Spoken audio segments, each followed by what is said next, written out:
You're listening to the Get Out and Drive podcast, fueled by AMD, with your hosts, John, Custom Car Nerd Meyer, and Jason, Old Car Guy Carr. We'll be bringing you gearheads everything you never wanted to know about cars and why they should be on the road and not in your garage. Are you ready to get out and drive? John, listen and listen carefully. This is going to be the most talked about Get Out and Drive podcast episode ever. Oh, hey kids, this is Jason with AMD. You're watching the Get Out and Drive podcast. Check this out.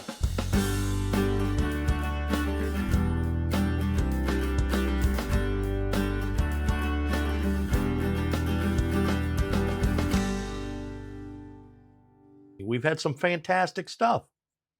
We have. We've always kept it lighthearted. Mm-hmm. We've done a lot of entertaining. We've talked to some really famous and some really wonderful people. But in this episode, we're going to get controversial.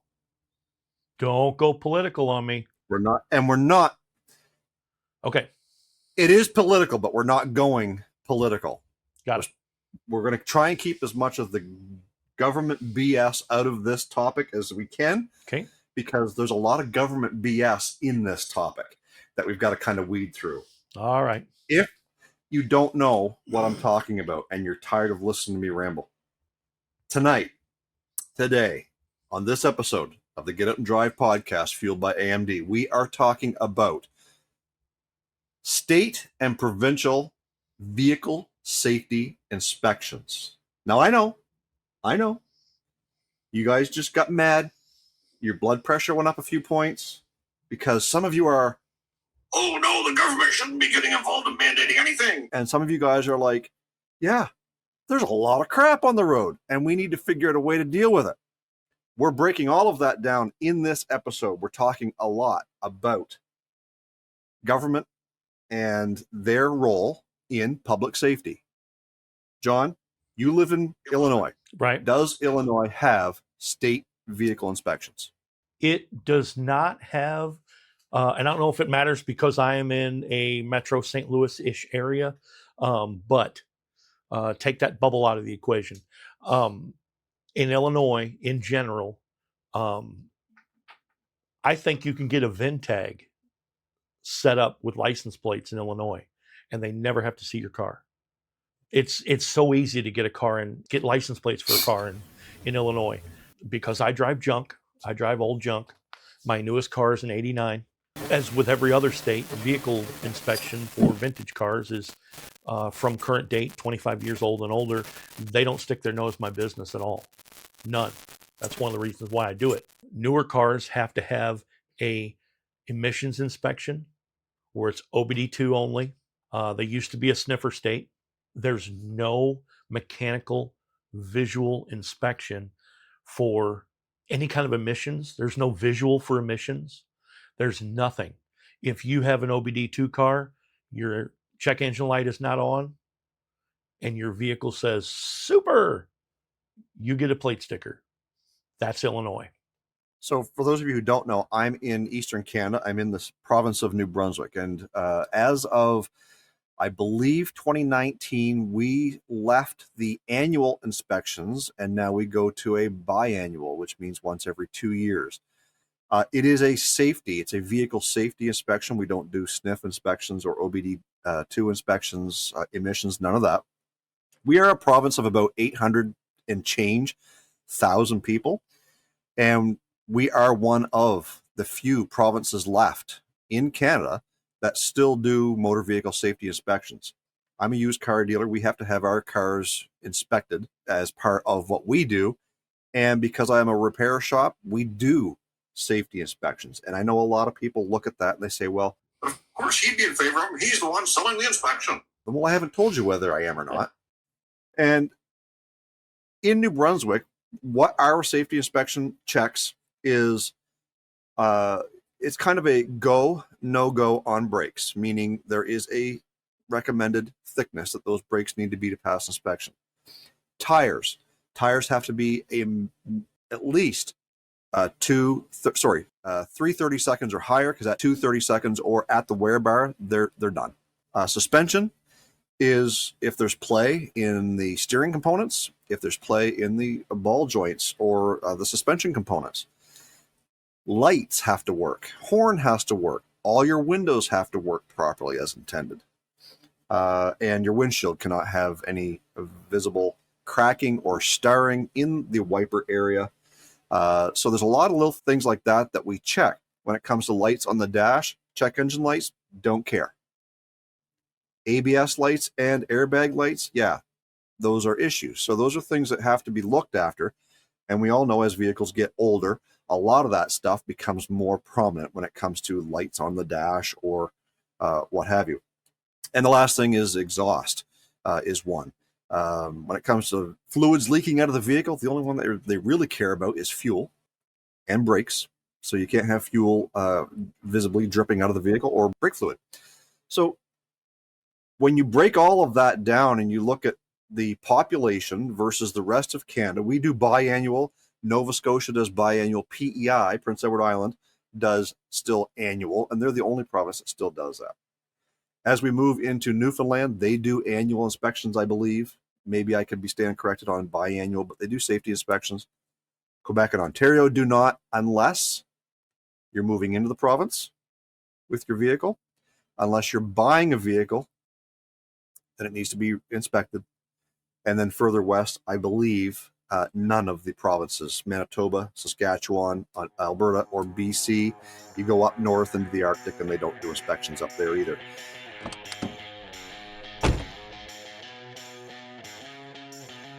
Remember when you used to go to swap meets and scour parts bins looking for that one elusive original part you had to take home to clean and repair? You just made more work for yourself. It's true. I'm not a trained bodyman or metal fabricator, and neither is the majority of our enthusiasts that are working on their own projects at home in their garage. For me, finding high-quality replacement body panels, rust repair parts, trim, and weather stripping is key to making sure my project is ready to get out and drive. AMD is the place to find restoration parts, including trim, glass, and weather stripping. When you are restoring iconic vehicles like the Square Body and OBS GM trucks, Mopar muscle cars, and Ford Dentside pickups, think of AMD. Whether you're a seasoned restorer or a hobbyist tackling your first restoration, look no further than AMD. Visit autometaldirect.com and explore the AMD Garage for helpful restoration tips, insider stories, and more. Be sure to use the code GOND when you place your order for a 10% discount exclusively for our listeners for a limited time. AMD, more than metal.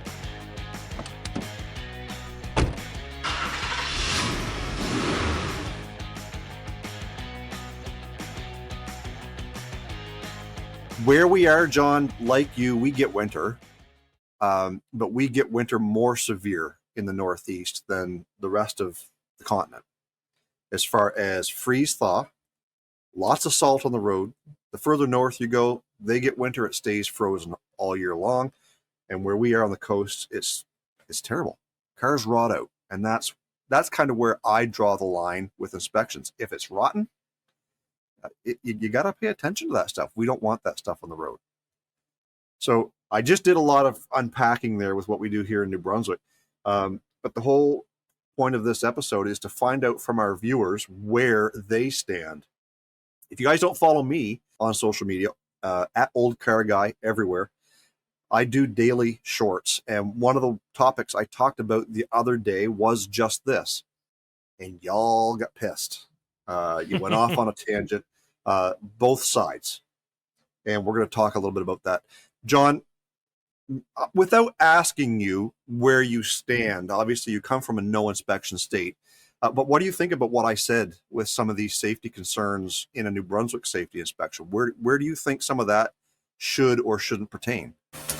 I think all vehicles should have an inspection because everyone is broke as hell, lazy, and they want to get by on as little as possible. I can't count how many stick-built front suspension, front-wheel drive cars I've seen with the left front wheel snapped off of it. Rolling down the highway doing 70 plus, and the left front wheel leaves the chat. All the time. I see it all the time. I comment on it to my wife every single time we're driving. And it's not from the vehicle being hit. It's because it spits out the left front wheel because the ball joints are wore out on it. And we can see vehicles that are 2000, 2005, 2006 kind of sneaks up. And we go, oh, we haven't seen one of those before. And it was a 2012, whatever you want to call it. Do I want government overreach in my house? Do I want government overreach in my car? No. Do I want government overreach in everybody else's car? Most certainly, because they're stupid and lazy and they don't want to fix their car at all because they're broke. Because I don't want to be out there on the road with somebody else that's going to have the front wheels snap off their car. Hell, we had a big crash, and because Dodge Neon spit the front steering rack out of it, and both wheels were ka-chow hanging out the front of the car. And there it is, dead in the water. And you can't tell me that that person didn't realize that their car drove like Fozzie Bear's Studebaker, and they didn't know it. They just did it to get by. And people that don't flat out don't want to use their car for anything but a transportation appliance, they ain't going to put no money in their car. The only reason that new cars are staying on the road is because they're made out of better quality material, and they're made to last longer. And they're going to go a zillion miles. It used to be 100,000 miles on a car. You get another one. Now cars are going 200,000, 300,000, 400,000 miles. And some of these idiots don't change the oil for 60,000 miles. And you hit a couple of topics that I wanted to bring up based on some of the conversation that was going on in the comments of those videos that I had posted. And one of them, Adam Wilson, says they could just do it themselves. Mandated inspections are dumb. So basically I think what he's trying to say is, if you just look after your own shit, then you'll be fine. And then Lee Installer commented and replied to him saying, well, sometimes you have to mandate safety because people are so dumb. You hit on both of those topics. A lot of people just don't have the wherewithal to kind of self-govern the safety of their own vehicle, whether it's because they just don't have the knowledge, whether it's because they just don't care. Maybe they are dumb. But in a lot of cases, I think that we find that it's none of those. It all comes down to money. And in 2025, at the day of this recording, I think I can speak for everybody when I say, when it comes to money, there just seems to be less and less of it today. So we're all out here, we're driving our vehicles, we're driving them longer than we maybe normally would. You and I are exemptions, John, because we do drive the older stuff. But those people who buy a new car every 3 or 4 years, because of the supply chain issues that took place during the pandemic, seem to trickle on further. So they said, you know what? I can't buy a new car because there's none there. And if I do, the interest rates are so sky high, I can't afford to do that. But now that my car is paid for, I'm just going to keep driving it. So now they don't have car payments. They have maintenance issues. And I'm going to put this in here too, John. I'll let you speak to it as well. This is a lesson to everyone. If you don't schedule maintenance for your car will schedule the maintenance for you. Oh, most certainly at the worst possible time. Worst possible time. I heard that from somebody. I don't even know who said that. A long, like we're going back probably 30, 35 years ago. I heard that, and it sticks with me. More comments in the comment section. People are saying, well, look, I am competent. I can look after my own vehicle. Why should I have to go get my vehicle inspected and pay money to have someone do it? To that, I say, A, I'm with you. I am competent. I can maintain my own vehicle. But even if I can maintain the 4 or 5 vehicles that I own, I don't maintain every vehicle that's coming at me head on down the highway. You are right. I'm going to break this down for people that may be a little bit slow. Now, and for those in the back, I'm going to speak more clearly and louder. Do you live in a neighborhood with an HOA? Do you know why HOAs are created? HOAs are created because of this one or two jackasses that decide they want to paint their house purple with spots on it, or they want to do no yard maintenance, or they don't want to do anything to their yard. Every neighborhood has them, unless you're in an HOA. Some guy that just bought his house 40 years ago and they grew a tube of crap in the front yard and you cannot see the house anywhere. Now, relate that to vehicles. Same thing, same exact thing. If you didn't have the HOA governing over the top of you, you might be that person that's going to have the tube of crap in your front yard and trees that no one can see your house, which devalues your house, which devalues your neighbor's house. Now, and you can apply that if you buy a car and you don't do nothing to it forever. It devalues your car. It also devalues the performance of your car, and it devalues everybody else's car when your piece of junk has parts that fly off it and smash into 30 other people and a busload of nuns and puppies. Easy to transfer those two things. It is for sure. The biggest thing that I get out of a lot of these comments, I'm going to read another one here from Instagram from a fella called Old Rugged. And he says, inspections are good, but should never be done by a company that provides the repair. So maybe an independent agency that does this. Big conflict of interest. Too many times they say something needs to be repaired just to make money. And I know I do all my own work, and they say that I just need a part that I know I just replaced. Look, I am not making light of the fact that there are a lot of crooked shops out there. I was accused of being one myself in the comments of these videos. And I'll tell you, we are looking out not only for the best interest of the customer, but we're also looking out for the best interest of us as the people putting these stickers on. I put a sticker on your car saying it passes. My mechanic, who is licensed by the province, or in your guys' case, the state, to say, yes, when this vehicle left, it met all the criteria the government said it needed to pass a safety. Does that mean that that car is safe? Not in my opinion. On the moment he put that sticker on there, he deemed that based on the criteria the government set, it got a sticker. Of course, there is a minimum value for everything. The rules are made, even in racing anything, NASCAR, Yep. whatever. You don't race the guy next to you, you race the rule book. And in these cases here, it's hard for me as the shop or as the shop owner to defend that because, A, we have to be strict because it's our name and our livelihood being put on that piece of paper that says it's good. Right? You drive down the road after you leave my shop and take out a family of 4 because your brakes failed. Who are they going to come to? They're going to say, you just inspected that like less than 24 hours ago. So we've got to be strict. We've got to do that. And we're not strict, despite what everyone's going to say. We are not strict because we're in the business of making money on car repairs. We're strict because we need to protect our livelihood.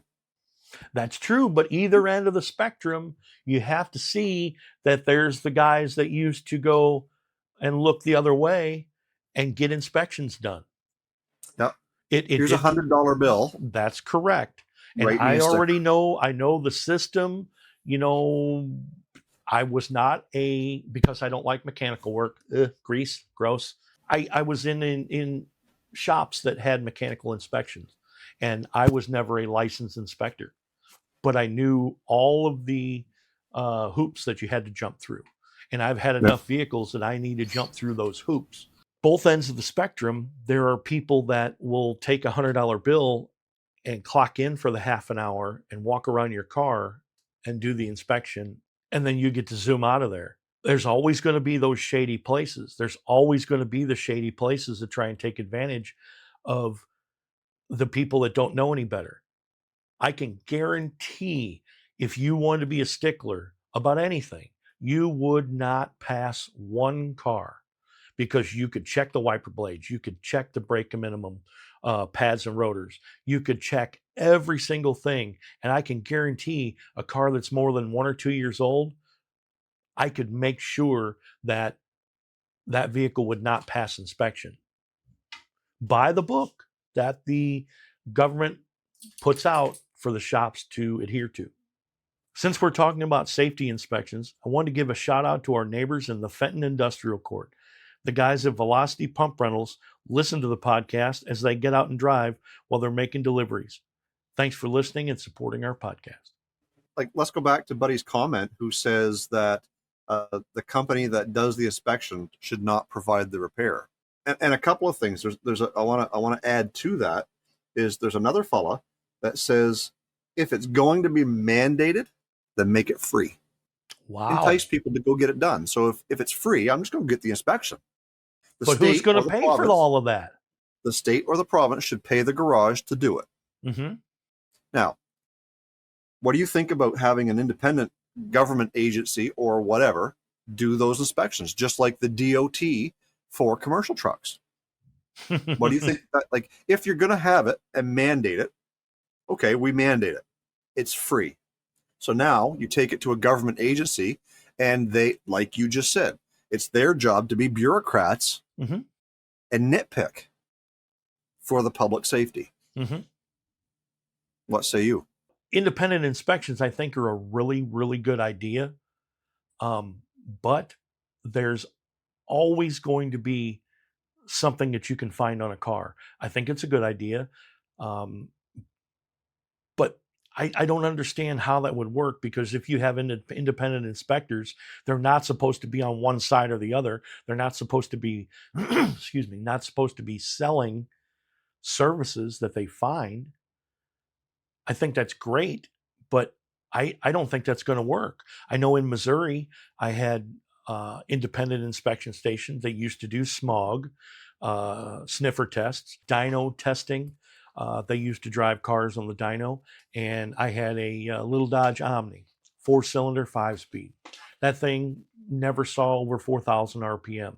For whatever reason, people that were working there thought it was a great idea, and they did not have any idea how to drive a stick, and nobody wanted to work there. They were hiring 18, 20-year-olds at the time, and they broke the actual shifter connecting mechanism on the transmission, and they revved the hell out of that thing, and they made it not work how I did in the real world. And I thought they abused the car, and I thought that was terrible. And that inspection system in Missouri, ironically, when it came through in the 90s, was the whole situation was purchased from Texas, that it didn't work at all then either. And it was used to Missouri. And there was many people that had problems with the independent inspectors, for their cars were breaking while they were trying to test them. So let's go to the other side of that coin and say, let's not mandate inspections. So there goes the cost, there goes the cash grab. However, there's got to be a way to somehow curb the junk that's floating around out there on the roads. If I can find the comment, I'll post it up here on the screen. One commenter said that we don't need yearly or biannually safety inspections. We need more highway checks on the side of the road, just like they do with commercial vehicles. So when the police roll up on your clunker and you've got the death wobble on your Dodge Ram, or your Jeep is going down the road and you're fighting the steering wheel, if they see that, then they have every authority to pull you over, do a stage 1, 2, 3, whatever they call it in the commercial world, inspection, and decide right then and there whether your vehicle is safe. If it is not, it gets towed at your expense. So, okay, so we don't mandate inspections, but we give more authority to the Department of Transportation or to public safety or peace officers to kind of help do that on the side of the road, or in, obviously you want to do it in safe locations, but you find somebody, you pull them over, you check their vehicle. If it's not safe, off it goes, and you're fined. We're like, okay, no, you're not fined. Let me take that out of the equation for the guys who are going to say, "Oh, it's just another cash grab." I was going to go there. All right, Yeah. I'm listening. So let's take that out, and let's say the police officer basically says, I've checked your car. It is unsafe. It's going to be towed. Where would you like it towed? Back to your house? Fine. It's at your expense." So the cop's not making any money on it for the government. The tow truck company, maybe you get to call your own tow truck company. I don't know. Either way, the car gets towed, and the repairs need to be done before it can be back on the road. That's the other side of that coin. Where should the government be focusing their attention when it comes to public safety? This is a fine line. This is a very hard, biased subject. And I think that's the mindset of everybody that drives a car. The only time you get new tires is when your tires are bald, fly off, or you crash because you had a tire blowout. That's the only time people get new tires. Build date number on the side of the tire can be no more than 5 years old. In my eyes, I don't want to be driving on tires more than 5 years old. I can drive. I personally have cars that have tires older than 5 years old, and they look brand new because they've been stored inside, because there's 100 other reasons, whatever. Should I trust that tire? Probably not. And I'm going to keep saying this 100 times. I think a lot of people are lazy, and you can't trust them. The people that are lazy and don't want to do work on their car, don't want to have inspections, don't want to have anything, that's what leases are for. A lease gets you out of that whole situation. You get to whip it off into the next year, get a new car, take your old one and toss it in the trash, whatever. It's no different than buying a brand new Porsche, buying a brand new Mercedes. People buy these things and they have zero intent to take care of them. They have 100% intent on driving the thing until the ashtray is kind of full. Maybe now people don't smoke. Maybe you stick coins in it or some trash from Starbucks. But as soon as the ashtray is full, they chuck that thing and they get another brand new car because it's new and it won't give them problems. So we've looked at the side of the coin that says, yes, we must inspect. We've also kind of dived in to the side of the coin that says, no, we don't want to mandate it. We don't want that overreach, but we still want something. We still want some feel good fuzziness. You're driving down the road and the guy beside you is not going to have a wheel fall off and take you out. Kia Soul and flipping. Or remember that video that played? Oh, that the Brodozer, that wheel that flew off and the Kia flipped over. We're trying to eliminate arguments here over inspections. So either we do it or we don't. Okay, so if we do, this is what it looks like. If we don't, this is what it looks like. Well, let's look at the actual safety of why some states still do this. The ACI put out a study, and they wanted to see whether safety was actually a factor in states that had inspection versus states that didn't. They basically said there was no conclusive evidence that said vehicles that mandate state safety inspections for your vehicles were safer than states or provinces, and they were talking about states because in the US, that didn't. And I thought that was actually strange. How can that be? Well, the way they measure that is based on incidents. So when there's an accident, what was the cause of the accident? Was it a cause of mechanical failure, driver mistakes, falling asleep, emergency health incident where they had a medical emergency? And basically what it boiled down to was that the mechanical breakdown was such a small number in the average crashes of those states. There was no significant evidence to prove that if you mandate safety inspections, your state is going to have less accidents. Mandate the hands-free with the phones and devices, and you'll notice a difference. People crash because they ain't paying attention out the giant windshield in their car.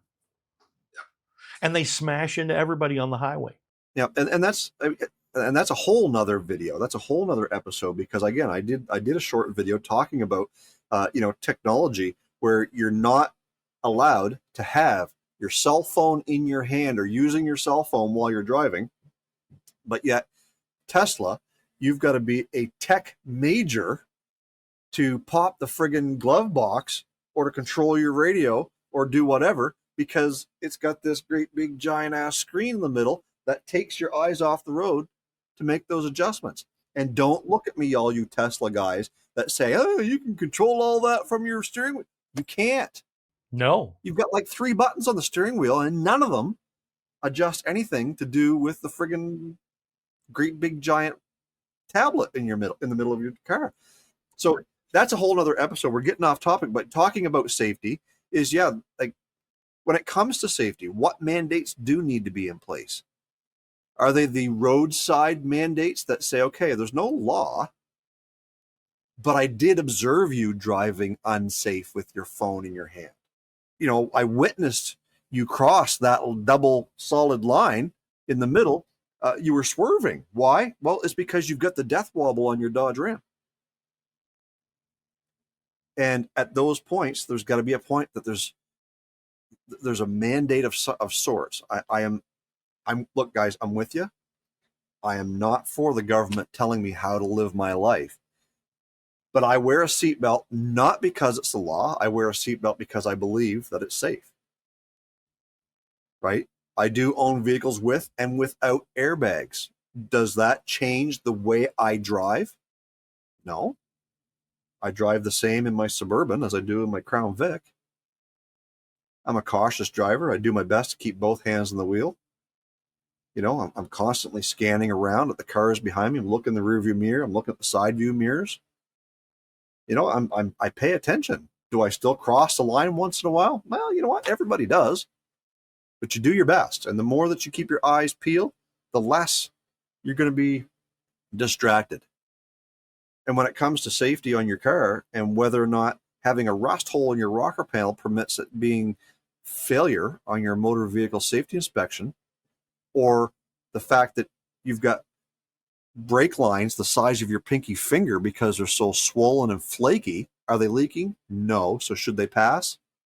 Subjective. And there's so many gray areas when it comes to stuff like that. But like, where do we draw the line? No, I'm not a boater. I'm not an avid boater. I've been on a boat. How does this work with boats? Does nobody look at the boats ever of how, if they're leaking or anything at all? Is there any, and maybe viewers can tell me, is there any inspection, visual or anything with a boat? I can't speak to that because I am not a boater, but I have a lot of friends who are, and I know that they've got boats that they go pluck out of the field somewhere, stick a motor on it, and if it floats, runs, it goes. Exactly. As long as you keep it moving, it ain't going to sink. As soon as you stop, well, it's on you. It's up to you to self-police. And there's more and more evidence of policing within the boating worlds. In Canada now, you have to get a boater's license now to have anything with a motor in the water. I see. Or an engine, should I say. But don't start with me. The whole point is, when it comes to not just your safety, but the safety of those around you, I'm of the belief that there's got to be something there from the government that says, look, we truly are just looking out for your safety and the safety of those around you. Whether there's money involved or not everything the government does is a conspiracy or a money grab or a scam. Like, I'm of the belief that, look, if you can't maintain your own vehicle, you've got to have somebody do it for you. You've got to have faith that that person is doing the job that you've asked them to do. If you've gotten screwed over or you're getting screwed over, that's on you to make sure you don't let that person do it again. What's that old saying? Fool me once, shame on me. Fool me twice. Don't be fooled again. Now, Jason, we talk about government overreach and all that jazz. I keep trying to make this because my brain is so stuck on cars, trucks, whatever, vehicles. There's a reason why building codes exist. There's a reason why if people want to do something, they got to get permits, which they're getting a third-party inspector coming in to make sure you're not building a pool in your backyard out of cardboard. They're trying to make sure you're not building a skyscraper, out of Connects or Legos and cover it in concrete.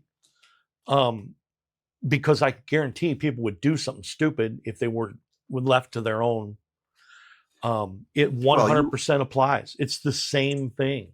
You look at the shanties in a lot of these third world countries that are just shacks, just thrown together for the sake of keeping a roof over their head. Now, I get it. Third world countries, they're very poor people. They use their resources what they can. Clearly, no government overreach there. They're living in poverty, but I believe squalor is the word you're looking for. There you go, right? Like when it comes to public safety, there's got to be a thing. That's why we have, like you said, building codes, fire codes, right? When it comes to you're building your own driveway on a new piece of property, you can't just go stick a culvert in. And why do these things exist? Why do building codes exist? Because somebody effed up somewhere once upon a time. Yes, because somebody wants to save money. Somebody wants to be a shyster. Somebody is flat out not educated, and I don't want them wiring a house next to mine. All those who think OSHA is a load of malarkey, raise their hand. However, it's a necessary evil. I say that because, as a company owner, we don't have OSHA in New Brunswick. We have something similar. It's called workers' comp, or it's public safety is part of that. Like, we have to pay into that as a business for our employees as a protection for them should they get hurt on the job. Right? A, we hate to see them get hurt. But B, how bad or how much do we enforce some of these stupid little rules that they have? But they're there. And if we don't follow them, we are the ones at risk. You want to talk about OSHA for a tiny little second? I had them come into my body shop. I invited them in so that I wouldn't be surprised. OSHA's here. I used their program and I invited them in. Now, Paint and Body Shop has paint and all sorts of things, right? And I talked to an OSHA inspector and I said, is paint on a car hazardous material? No, because it's a product. Is paint on a towel or a rag or a piece of paper hazardous material? Yes. Why is it different? He would not tell me. Paint in a can without a lid is waste. But again, we bring up OSHA to talk about necessary evils. Car insurance. We all hate to pay it. It's so bloody expensive. Some states, like New Hampshire, don't require it. And guys, the whole reason why we're on this topic is because recently New Hampshire announced that come January 31st, 2026, they will do away with safety inspections. That's what got me on this topic with my social media. This is what got us together here tonight. Some of us do believe that these are necessary evils.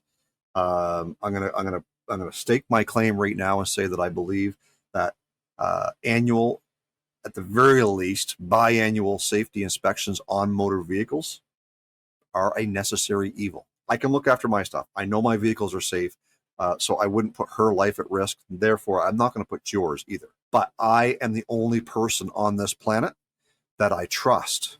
Well, sure. Right. If I was forced to answer that, I would say I would want vehicle inspection. 100%. Because I want my stuff looked after, and I also want the idiot coming at me looked after. I think we're both on the same page on this, John. We hate the fact that the government has to have a say. But when it comes to public safety, when it comes to other people's stupidity or lack of care or respect for other drivers on the road. There's a point where something's got to be done. And also, guys, if you are listening to this on the podcast and you want to see some visuals of what we're actually talking about here, head on over to YouTube to Get Out and Drive, because this is where we show off a lot of the things that we talk about. Sometimes it's neat to just listen. It's even better to visualize it. Don't forget to pick up your beer koozie or t-shirt at shop.oldcarguy.com. Use OCG10 for 10% off your order. I'm going to end this episode with a small clip from the Canadian YouTube channel Just Rolled In. And you guys can determine for yourself whether or not you think these people should be allowed on the road without inspections. John, this was a great topic. We rambled on here for 45 minutes, and I think that we covered a lot of topics. We tried to be as unbiased as possible and looking at a lot of different angles from different people's points of view based on the comments that were in those videos that I did. What was your biggest takeaway from this whole thing? My biggest takeaway is that the people that are complaining about it the most are going to be the biggest abusers of the system. There you go, folks. We've said it. We've talked about it. We tried to cover every angle. We tried to hit every nail on the head. If people have a different opinion, and I'm sure they're going to, comments, man, hit them. Hit us with comments. If you're listening to this on our podcast and you feel like you have a talk-worthy subject that we need to discuss, make sure you head on over to getoutanddrive.com, scroll all the way down to the bottom of the page at our listener hotline. Tell us exactly what's on your mind, and we will do our best to research it and come up with as much information as we can to argue both sides. John, this is great. I love doing this. I can't wait for the next episode. Me too. Roll the Just Rolled In. Hey guys, welcome to a new episode of Just Rolled In. Customer states, my car started making a noise after I left Panera.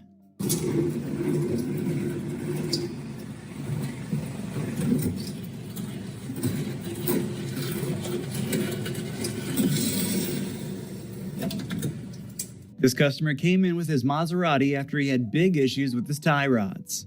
The customer said that they had bought the tie rods from Temu. This is how this customer's car was brought to the shop for its yearly inspection. Customer states they got a noise while driving. Well, that looks wrong. Can't be the noise. Let me walk over to the other side and, oh, yep. Yeah, they look. When this car was brought in for its MOT inspection, the mechanic found that this rear control arm was very poorly welded and had a couple of door hinges, nails, and a chisel welded to it. This car rolled into the shop with the customer complaining his car had been struggling with grip lately.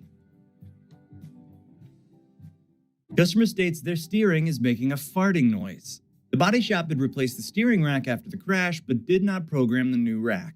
When the vehicle was driven to the dealership with the fuse pulled, it damaged the new rack.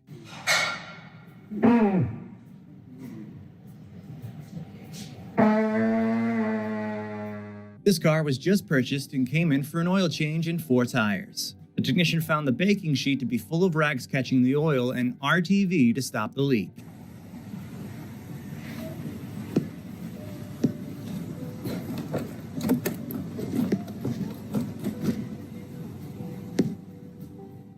Customer states her vehicle doesn't stop like it used to.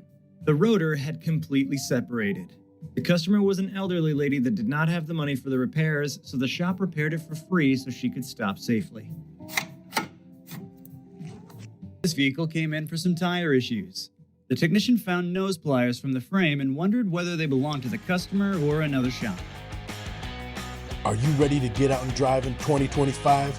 Get those cars on the road on October 5th, 2025 to celebrate National Get Out and Drive Day.